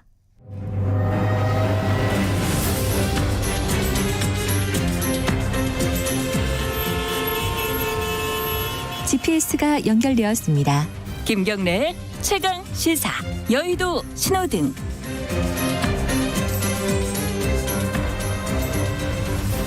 네, 한 주간 화제가 됐던 정가 인물을 집중 탐구해보는 시간입니다. 주간인물 토크쇼 여의도 신호등. 오늘도 두 분 나와 계십니다. 김태현 변호사님 안녕하세요. 네, 안녕하세요. 오랜만에 뵙습니다. 네, 오랜만에. 저 스튜디오 나온 거 진짜 오랜만에. 그죠? 저번에 한번 지각하시고. 아, 그랬군요. 제가 다 적어놨어요. 아, 그렇구나. 네. 아유. 그리고 현근택 변호사님 안녕하세요. 네, 안녕하세요. 주말을 부르는 남자 현근택입니다. 아, 예. 왜 금요일이 되면은 5일 동안의 피로가 누적돼서 힘들어야 되는데 힘이 나죠 아침에. 너무 반갑죠. 저기 왜 마라톤 할 때도 그런다잖아요. 우리 학교 다닐 때 오래 달리기. 저 마라톤 안 해봐. 오래 달리기 하면 마지막 반 바퀴나 한 바퀴 나오면 야, 끝났다 이거. 라스트 스퍼트. 예. 자, 힘을 내서 한번 해보죠. 근데 이제 윤석열 총장을 갖고 오셨어요, 김태현 변호사님. 추미애 장관을 갖고 오실 줄 알았는데. 추미애 장관이요? 네. 먼저 떠난 사람을 뭐. 아직 안 떠났어요. 네. 떠난다고 했지. 네. 근데 어차피 저희가 제목을 윤석열 총장을 해도 뭐 추장관 얘기 안 했으니까. 근데 이게 무슨 뜻이에요? 왜 파란불 빨간불이 없어요? 근데 그게 사실은 어쨌든 윤석열 총장이 형식성으로는 정직 2개월 당했잖아요. 그렇죠. 근데 뭐 정직 2개월 당한 사람이 좋아요 뭐 파란불 할 수도 없는 거고. 네. 그렇다고 저는 윤석열 총장 크게 잘못한 것이 없다고 보기 때문에 빨간불 할 수도 없는 거고. 그리고 어쨌든 이제 법적 투쟁을 해야 됩니다. 그죠? 그리고 법적 투쟁에서 소송 이기든 지든 간에 이제는 또 정치의 어떤 싸움도 해야 될 상황이 왔어요. 네. 저는 어떤 형태로든 윤석열 총장이 정치인으로 변신할 거로 보거든요. 아, 그래요? 그래야 본인이 산다고 저는 봐요. 그러니까 그게 이제 정치인이 변신한다는 게 제가 이제 대선 출마하겠습니다. 반드시 이게 아니라 내가 출마를 하든 누군가의 손을 들어주든 지금 20몇 프로 한 1, 2들 다는 이 지지도를 가지고 있는 사람이기 때문에 아마 이걸 더 키워서 뭔가 정치인으로 변신을 해야 본인이 아마 사는 길이 올 거라고 저는 봐요. 그래서 근데 어쨌든 이게 쉬운 길은 아니거든요. 어쨌든 고난의 행군이죠. 잘 되든 잘못되든 간에. 그렇기 때문에 이걸 뭐 색깔 없음을 했어요. 뭐. 알겠습니다. 그리고 현근택 변호사님은 김종인 위원장을 파란불로 들고 오셨는데 오늘 여기는 조금 이따가 윤석열 총장 얘기 끝나고 하도록 하고 윤석열 총장 얘기 좀 해보죠. 지금 말씀하셨어요. 윤석열 총장이 뭐 소송을 하고 있고 정직은 당했는데 어떻게 될지 모르기 때문에 지금 뭐 빨간불인지 파란불인지 뭐 얘기할 수가 없다. 어쨌든 몸이 편안한 건 아니고 힘들어지니까 잘 되든 잘못되든 그 과정들이 얼마나 지난합니까? 제가 얘기했던 소송 과정도 그렇고 그리고 임기 끝나고 어쨌든 소송 이기든 지든 정직 2개월 갔다 오면 임기를 마치는 거잖아요. 임기 끝나고 그 이후에 정치인으로 변신하는 이 과정들이 뭐 아주 쉽거나 그냥 자기 원하는 대로 탄탄대로 펼쳐지는 건 아니거든요. 굉장히 알겠습니다. 지난한 길이니까 고난의 행군이라고 생각합니다. 저는 뭐 정치인으로 변신은 쉽지 않다고 봐요. 왜냐하면 그래요? 사실 그럼요. 왜냐하면 뭐 다 아시겠지만 이제 관료 출신들이 정치를 했을 때 검찰총장이 있을 때는 권한이 있고 결국은 검찰이라는 건 수사를 함으로써 권한 행사를 하는 거거든요. 계속적으로 이제 뭐 원전 수사 이런 것도 하는 게 어쩌면 본인의 존재감을 드러나는 건데 정치인으로 나왔을 때는 있는 그런 게 없단 말이에요. 그럼 자기 스스로 뭔가를 만들어내야 되는데 평생 이제 검찰에 있던 사람이 뭘 할 수 있을까? 우리 변호사 할 수 있죠. 아니, 변호사는 할 수 있죠. 변호사는 할 수 있겠지만 근데 저는 좀 이렇게 봐요. 그러니까 윤석열 총장이 본인은 살았지만 검찰은 죽었다. 왜 그러냐면 사실은 검찰개혁 시즌2가 이제 좀 앞당겨지는 의미가 있어요. 지금 이제 내년부터는 원래 검찰이 수사권 6개가 있는데 그리고 2022년부터야 이제 검찰 피신조서 증거 능력이 없어지기 때문에 2022년이 23년 후로 될 거로 생각했거든요. 근데 제가 보기에는 아마 내년 정도에 이 6개 가진 수사권도 다 없어질 수 있어요. 그리고 검찰은 거의 그냥 공소청 정도로 머물고 검찰총장 직위도 한 차관급 정도 내려오고 그래서 아마 검찰의 직접 수사권을 완전히 없애는데 제가 보기에 윤석열 총장이 일조할 가능성이 높다. 왜냐하면 이번에 보면서 이게 이 정도 갖고는 안 되겠다는 생각이 사실은 정부 여당이 많거든요. 검찰개혁에 밑거름이 됐다. 그렇죠. 오히려 본인은 뭐 정치적으로 얘기처럼 살고 이럴지 모르겠지만 저는 그나마 남은 검찰의 이 수사권도 이제 없어질 가능성이 많은데 저는 뭐 거기에 아마 윤석열 총장이 일조할 것 같다는 김태현 변호사님 굉장히 못마땅한 저는 표정으로 아니 뭐 검찰의 직접 수사권 없애고 이거는 어차피 여권과 대통령이 윤석열 총장 임명하기 전부터 방향으로 잡았던 거잖아요. 그렇죠. 제가 뭐 그게 저는 옳다고 생각 안 하는데 어쨌든 방향을 잡은 겁니다. 그러니까 제도의 개선. 전 윤석열 총장이 여권에 마음에 안 드는 일을 했다고 해서 이게 뭐 더 빨라지고 안 하던 걸 하려고 그러는 건 아니고 제도의 개선 원래 하려던 거고 저는 오히려 반대로 그러니까 민주당을 지지하거나 대통령이 이제 아주 충성스러운 지지층 있잖아요. 핵심 지지층. 뭐 거긴 모르겠는데 거기 아니라 일반 중도 유권자들한테는 현 정권이 하려는 검찰개혁이 제도의 개혁이 아니라 사람을 바꾸는 거구나. 사람을 찍어내는 게 저 민주당이 말하고 정부가 말하는 검찰개혁 요체고라는 걸 저는 인식시켜줬다고 봐요. 제가 항상 얘기 드리는. 알겠습니다. 근데 그게 사실 어찌 보면 이제 언론의 프레임인데 이 공수처 얘기나 검찰개혁 나온 게 20-30년 된 얘기예요 벌써. 그러니까 DJ 정부 때 쭉 있었던 얘기거든요. 이게 갑자기 뭐 윤석열 총장 진퇴라든지 최근의 상황에 나와서 갑자기 추진한 게 아니거든요. 알겠습니다. 알고 있죠. 이 얘기는 뭐 얘기가 약간 산으로 가는 것 같아가지고 다시 땡겨와서 사람 얘기로 가면은 이 윤석열 총장하고 추미애 장관 한마디씩만 좀 여쭤볼게요. 윤석열 총장이 지금 소송 낸 걸 가지고 여권에서는 대통령하고 싸우는 거냐, 지금 그게 공직자의 도리냐, 뭐 이런 얘기들 나오고 있잖아요. 요거 어떻게 보십니까? 요런 어떤 생각에 대해서. 이 김태현 변호사님. 근데 저는 그렇게 생각해요. 그러니까 뭐 공무원이니까 대통령이 하라면 다 해야 되는데 이건데 예를 들어서 대통령이 이렇게 윤석열 총장 입장에서 보면 징계 사유가 없다는 거잖아요. 총장 입장에서 보면 나는 잘못한 게 없는데 자기 입장에서 보면 내가 예전에 다른 검사들처럼 무슨 뭐 사생활에 큰 문제가 있는 것도 아니고 무슨 돈을 받은 것도 아니고 명백한 불법이 없고 내가 잘못한 게 없는데 어쨌든 장관이 나를 찍어내기 위해서 전환리를 쳐서 징계 의결에 났고 나는 이걸 부당하다고 생각하니까 법적으로 다투는 거 아니겠습니까? 예를 들어서 정치적으로 대통령이 뭐 이렇게 징계하기 전에 하루는 총장 불러서 총장님 이렇게 하니까 주장관도 뺄 테니까 당신도 빼쇼. 임기가 2년이 있어서 해임은 안 되지만 당신이 물러나줬으면 좋겠습니다. 이렇게 정치적인 해결을 할 때 총장이 싫은데요? 임기 2년인데 하고 버텼다. 그러면 여당이 말하는 이건 대통령이 정치적으로 풀려고 하는데 네가 이렇게 버틴 게 맞냐라는 얘기가 맞을 수 있지만 이건 법적인 문제예요. 징계가 절차도 위법하고 사유도 위법하고 부당하다고 하기 때문에 그러기 때문에 윤 총장은 다툰다는 거예요. 그 어제 윤 총장이 했던 그 변호사 했던 그 얘기는 어쨌든 최종 사인은 대통령이 한 거니까 소장 쓸 때 그 다투는 처분은 대통령의 처분이거든요. 그러니까 대통령에 대한 소송 맞다라고 이제 표현을 한 건데 그거는 피고는 이제 법무부 장관이 되는 거고 대통령은 아니고 법상. 근데 이제 여당은 이걸 아마 대통령한테 항명하는 윤 총장이라는 모습을 좀 만들고 싶겠죠. 근데 민주주의 사회에서 무슨 제왕 전제 군주제도도 아니고 그렇지 않습니까? 알겠습니다. 부당하다고 하면 다 근데 저는 변호사님 말 자체로 들어보죠. 모순적이라고 네. 봐요. 왜냐하면 두 가지 정도 얘기했는데, 그러니까 윤석열 총장이 지난번에 그랬죠. 뭐 메신저에 보내서 임기 채우라고 했다. 네. 그다음에 징계 얘기 나올 때도 대통령의 의사가 확인되거나 뭔가 언급이 있으면 자기 물러나겠다는 취지로 말한 거거든요. 네. 그러니까 저는 근데 대통령의 언급이라는 게 반드시 뭐 물러나라. 그건 어찌 보면 임기제랑 안 맞는 거죠. 근데 징계를 한 거에 대해 제가 하는 걸로 저는 의사표시했다고 보거든요. 그러면 임명 지금 자꾸 언론에서는 뭐 해임하라 그러는데 사실 해임권은 없어요. 지금 없죠. 없는데 어쨌든 불러서 뭘 했으면 되지 않느냐. 저도 뭐 그거 자체가 오히려 뭐 해임을 압박하는 수단일 수 있다고 보거든요. 지금 어쨌든 법적인 절차를 공언했기 때문에 그 수는 갈 수밖에 없다고 봐요. 그리고 또 하나가 이제 반대되는 약간 동전의 앞뒤 같은데 이 추미애 장관 이제 사의 표명을 했잖아요. 이 추미애 장관 앞으로 이건 이제 현 변호사님 추미애 장관이나 또 잘 아시니까 앞으로 어떻게 되는 뭐 어떻게 할 겁니까? 것까지는 제가 모르겠고요. 전화해서 물어를 보시고 근데 뭐 글쎄 일각의 언론처럼 아마 서울시장 생각은 별로 없지 않을까 개인적으로는 그런 거고. 그래요? 예. 그다음에 뭐 정치인이니까 정치는 당연히 계속 하시겠죠. 네. 뭐 당연히 뭐 정치인들은 대권에 관심 없다고 하면 거짓말일 것 같고요. 네. 그 사이에 뭘 할까는 고민하실 것 같아요. 뭐 총리를 할 수도 있고 아니면 다른 뭐 역할을 하실 것 같긴 한데 뭐 5선 하셨고 당대표 하셨으니까 그 이상의 어떤 역할을 바랄 것 같습니다. 그럼 대선 아니에요? 그러겠죠 당연히. 어떻게 생각하십니까? 뭐 하시든지 뭐.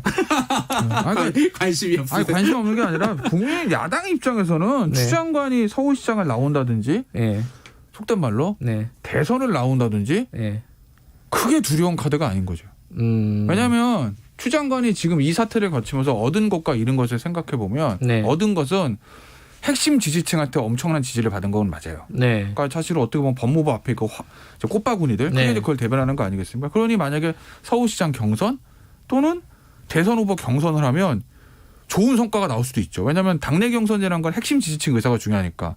근데 국회의원 선거도 아니고 서울시장 1,000만입니다. 그다음에 인구 대통령 5천만이에요. 유권자는 그건 안 되지만 어쨌든 인구수로 하면.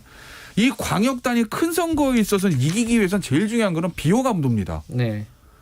저 뭐 국민의힘이 총선 지고 지방선거제가 핵심 지지층 없어서 그래. 다 있어요. 국민의힘도. 근데 그 비호감도가 너무 높아서 그걸 못 넘어서 결국 지는 거거든. 전국 단위 선거에서. 그렇게 보면 추 장관에 대한 지금 중도층에서의 또 비호감도가 워낙 높다고 저는 보기 때문에 서울시장이든 대통령이든 뭐 나와서 당내 경선에서 핵심 지지층 가지고 경선 통과하세요. 올라오세요. 국민의힘 속에서 웃고 있을걸요. 제발 장관님 올 4월에 볼 수 있기를 아니면 내년 5월에 볼 수 있기를 이거를.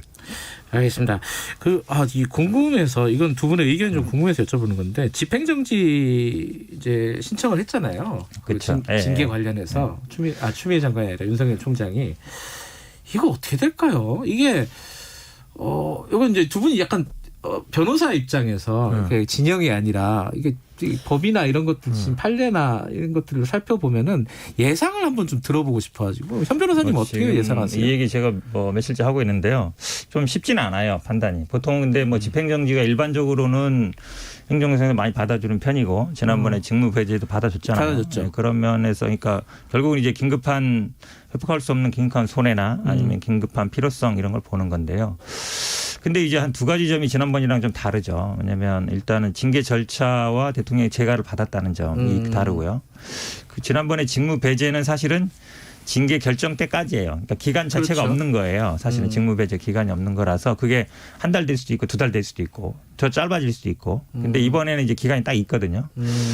그리고 지난번에는 아마 받아줬던 게 임기제 2년 보장이 있는데 그거를 좀 잠탈하는 거 아니냐. 형해화 시킨다는 거였는데 정직 2개월 정도가 전체 24개월 2년 징계에서 그렇게 큰 부분인가? 그게 좀 적다는 거죠. 그렇게 본다 그러면 좀 지난번과 좀 다른 판단이 나올 가능성이 높다. 무슨 뜻인지 알겠어요.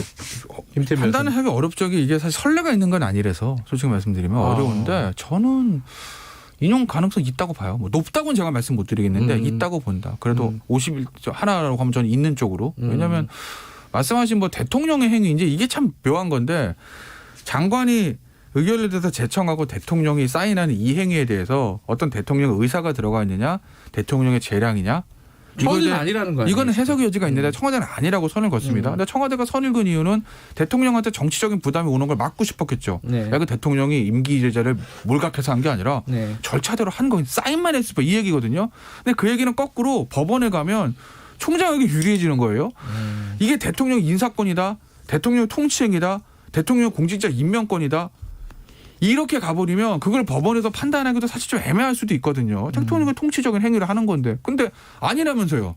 대통령이 사인만 했을 뿐이라면서요. 법원 부담 없죠. 이거 하나 있는 거고. 이 회복할 수 없는 손해에다 정직 2개월. 그러니까 해임이나 정직 6개월보다는 정직 2개월이 확률적으로는 회복할 수 없는 손해로 인정될 확률이 낮은 건 맞지 아무래도. 그렇겠죠. 당사자 오는 피해가 적으니까. 근데 전 이런 생각을 해봅니다. 이게 수능 커트라인도 아니고 그러면 정직 몇 개월부터 회복할 수 있고 없고가 갈라지는 거예요? 정직 2개월이냐 3개월이냐 4개월이냐는 본질적으로 중요하지 않다라는 거지. 임기제가 보장돼 있는 정치적 중립성이 요구되는 총장의 임기하에서 그건 하루든 이틀이든 이 숫자가 그리 절대적으로 중요한 건 아니다. 어쨌든 부당한 사유로 징계를 됐느냐 안 됐느냐. 이걸 보전을 해줘야 되냐 안 되느냐는 그 큰 틀이 중요한 거지. 2개월이고 3개월이든 숫자는 그렇게 큰 의미는 없다고 보는 거죠.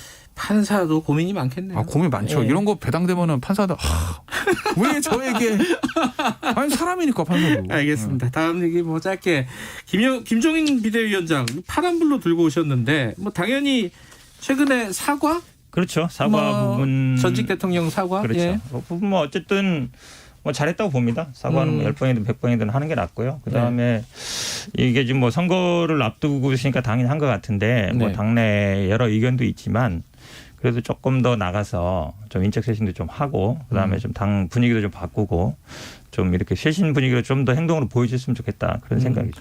근데 이제 결국은 응원입니다. 응원 더 하라고. 근데 결국은 이게 이제 선거 때문에 했다고 말씀하시잖아요. 그러니까 뭐 그랬든 안 그랬든 선거에 영향을 줄 거 아니에요. 주려고 뭐 줄 텐데 결과적으로 이게 중도층한테 호소력이 있을까? 뭐 이런 부분에 대해서 어떻게 생각하세요? 그러니까 호소력이 있으려면은 그러니까 비호감도 조금 낮춘 건 맞겠죠. 그러니까 예를 들어 예전에 비호감도가 100이었으면 숫자가 낮아진 건 맞아요. 하지만 완전히 마음을 돌릴 정도냐.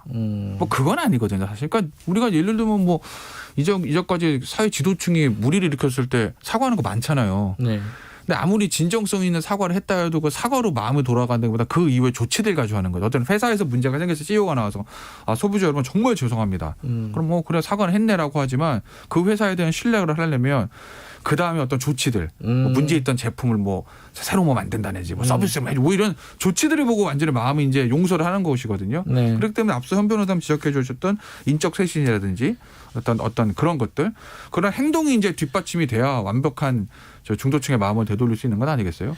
근데 지금 일단 첫 발은 잘 떼긴 뗀 거죠. 됐다. 그리고 제가 김종인 위원장의 사과에 대해 평가하고 싶은 건 뭐였냐면 사과 내용에 군더더기가 없어요. 그러니까 그 얘기는 뭐냐면 일부 조간신문에서 그날 사과하기 아침에 신문 보면 이런 얘기도 있어서 이제 사과를 하고 문정부 정부의 실정을 좀 지적하는 내용도 들어갈 거라고 한 줄 들어가 있었죠. 네. 근데 그게 그렇게 많지 않고 그냥 처음부터 끝까지 다 사과로 끝났거든요.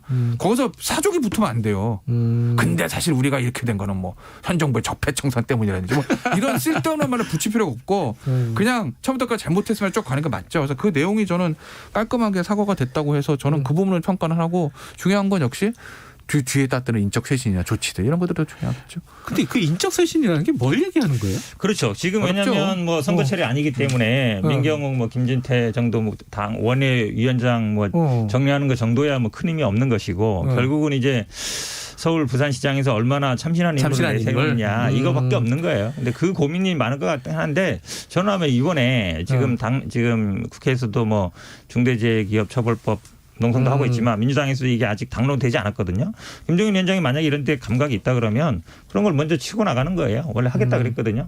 당론을 정해서 그게 보여주는 겁니다. 국민들이 보기에 뭔가 바뀔 것 같아 되는데 그건 제가 보기 못할 것 같아요. 당내에서 반발이 워낙 많으니까. 그리고 하나 더 이제 인적 쇄신 이거 듣고 마무리하죠. 하나 더는 야당이 결국 수권 정당이 물론 대한정당이거든요. 그러니까 얼마 전에 TF 만들었을 거예요. 부동산 대책. 거기서 당내 전문가 다 모아놓고 나름의 당의 부동산 대책을 내놓겠다 되는 서울시장 선거를 앞두고 그런 것들이 중요하죠. 그래서 그래 국민의힘으로 정권이 가면 그래도 내 삶이 좀 나아지겠지라는 기대심을 주는 거 있잖아요. 그러니까 그냥 현 정부의 부동산 지정은 무조건 틀렸어가 아니라 그럼 어떻게 할래? 나 답을 주는 거. 이게 사실 기본적이지만 야당에 있어서 제일 중요한 거예요, 사실은. 그러니까 이런 부분들에 대한 어떤 성과들 그게 중요하죠. 어떤 성과들이 나올지 한번 지켜보도록 하겠습니다. 오늘 두 분 고맙습니다. 네, 고맙습니다. 여의도 신호등 현근택 변호사 그리고 김태현 변호사였습니다. 지금 시각은 8시 48분입니다. 김경래 최강 시사는 짧은 문자 50원, 긴 문자 100원인 문자번호 샵 9730 무료인 어플 콩으로 참여하실 수 있습니다. 유튜브 라이브로도 함께합니다. 네, 코로나19 상황 거리두기 3단계 시행 사실상 코앞에 다가왔습니다. 가장 이게 단계가 올라갈 때마다 가장 이제 피해를 호소하는 층이 자영업자들, 소상공인인들입니다. 최근에 임대료 인하 얘기가 좀 나오고 있죠. 관련 얘기 좀 여쭤볼게요. 김임용 소상공인 연합회 회장 직무대행님 연결되어 있습니다. 대행님 안녕하세요. 네, 안녕하세요. 예. 이거는 하도 많이 들어가지고 소상공인 힘들다는 얘기는 협회에서도 계속 접수하고 계시겠죠, 아무래도. 그죠? 예, 그렇습니다. 좀 들으시면서 정말 안타깝다 이런 사례들이 좀 있었습니까? 예, 한두 가지가 아니고 전반적인 게 이제 보게 되면은 어떤 개인을 지칭하기 전에 네. 그 소상공인 정체적인 문제이기 때문에 네. 어느 업종이라고 꼭 집어서 예.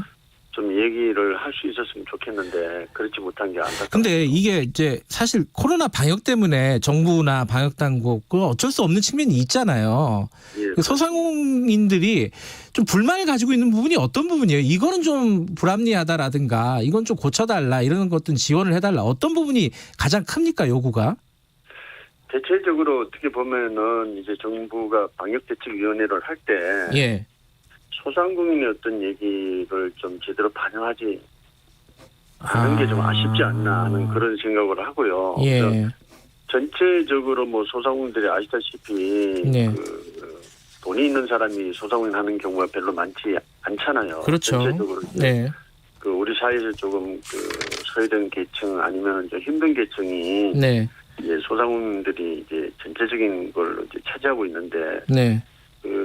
전체적인 어떤 업소나 소상공인 업종에 비해서 정부의 어떤 대책이 전반적으로 미진하지 않나 그런 생각을 합니다. 지금 이제 사실 대책이라고 하면은 두 가지 정도 차원에서 논의가 되는데 하나가 이제 재난지원금이 있습니다. 이게 이제 1월달에 집행을 한다는 건데 지난 재난지원금 이제 선별적으로 지급이 됐었잖아요. 2차 때 그죠? 예, 그렇습니다. 그때 좀 뭔가 부족한다거나 이렇게 좀 바꿨으면 좋겠다. 어떤 부분들은 좀 채워줬으면 좋겠다. 이런 요구사항이 있습니까? 재난지원금을 안 받았으면 좋았겠는데 근데 이제 아시다시피 너무 어렵다는 재난지원금을 모두가 다 받은 거고요. 예. 일회성에서 이제 멈추지 말고 저희 같은 경우에는 사실 어떻게 보면은 그게 빨리 끝났으면 단발성이 좋았을 수도 있겠지만은 지금 쪽에서 1년 가까이 지금 이런 형태로 이어지고 있는데 네. 이게 이제 일회성에 그치지 말고 장기적인 어떤 대책도 좀 필요한 것 같고요. 그래서 예상되는 백신이나 이 치료제가 나오지 않았기 때문에 네. 그래서 종합적인 대책을 좀 요구하고 싶은데 그런 부분에서 저희는 처음부터 이제 임대료 부분을 얘기를 했고요. 예. 그다음에 이제 감면이 가능한 세제 혜택을 좀 주자. 이제 하는 부분, 이제 공과금 이자 부분 또 그다음에 신용 대출 부분에서 신용 평가 기준 이런 게 이제 전반적인 걸 얘기를 했는데 네. 이제 신용 평가 기준 부분은 상당히 완화가 돼서 이제 좀 결과가 생겼고요. 예. 또 신용 대출 부분에서 정부에서 많은 혜택을 줬고요. 네. 그다음에 이제 재난지원금이 일회성에 거쳐서 아쉽고 이게 어떻게 보면은 지금 쉽게 어떤 업종은 지금 100일 이상 네. 취업 정지를 하고 있는 업종도 있는 반면에 네. 이 부분이 이제 한 번에 거쳤기 때문에 좀 아쉬움이 좀 많고 임대료 부분도 줄기차게 저희가 얘기를 했습니다. 네. 착한 임대인까지 들고 나와서 얘기를 했지만은 결국은 임대인의 어떤 호응이나 정부 정책이 미진한 부분이 생겨서 최근에 이제 새로운 이슈가 되고 있습니다만은 좀 더 지금 구체적인 어떤 대안이 좀 있었으면 하는 그런 생각입니다. 그 말씀 맞네요. 이게 이제 코로나 상황이 거의 이제 1년이 다 돼가는데 일회성으로 이렇게 단발 지원금 한번 지급하고 마는 거는 소상공인들한테는 좀 답답한 노릇이다. 장기적인 어떤 대책, 지속 가능한 대책들이 좀 필요하다. 이런 말씀이시네요. 지금 임대료 말씀하셨어요. 근데 지금 정치권에서 임대료 멈춤법이라고 할까요? 임대료 감면법과 관련된 논의들이 진행이 되고 있습니다. 근데 여기에 대해서 임대인들은 또 무슨 죄냐? 임대인의 재산권을 이렇게 정부에서 그 제한을 한다거나 하는 건 위헌이다. 재산권 침해다. 이런 얘기들을 많이 합니다. 이거 어떻게 보세요, 이 부분은? 당연히 그런 얘기 하시겠죠. 네. 근데 제가 싱가포르 예를 들어보니까 네. 싱가포르 같은 경우에는 지금까지 한 4개월 정도의 임대료 보전을 해줬는데 네. 2달은 정부에서 해줬고 예. 이제 2달은 임대인에 대한 어떤 보상을 해주냐고 이렇게 알아봤더니 네. 그 재산세 부분에 대해서 감면을 해줬더라고요. 임대인들한테. 예.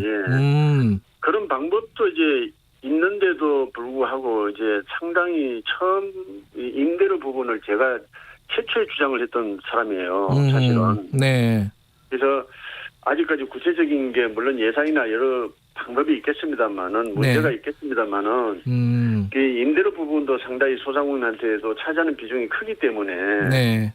이제 저희가 주기적으로 얘기했는데 지금이라도 어떤 새로운 대책이 좀 묘안이 좀 나왔으면 합니다. 그러니까 지금 말씀하시는 거는 임대인들한테 재산세 같은 어떤 재산세가 꼭 아니더라도 어쨌든 어떤 혜택을 주고 임대료를 감면하는 정책을 빨리 마련을 해야 된다는 말씀이시네요, 그죠? 당연한 얘기가 아니겠습니까, 그거는. 예.